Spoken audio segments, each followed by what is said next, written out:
जीवात्मक आदि गुरु नसुवदाता नित्य लिंगना हिमगयाळ सगुर पूजने धन केळरी कोंता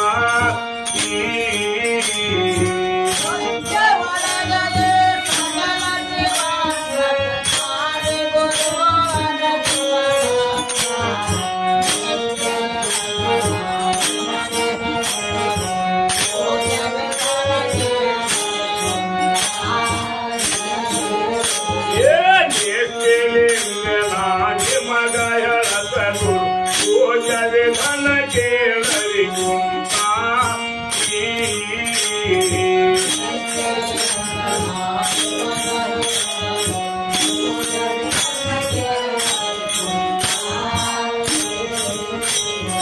ಸುತ್ತಲಿಂದ ಬನ ಭೋಗ ಮಾಡುವೆವು ಆಗಿ ಕಾಜಿ ಸುಂದರ ಭೋಗ ಪುಟ್ಟ ಗುಣವಿಗಳ ದೂರ ಮಾಡಂತವು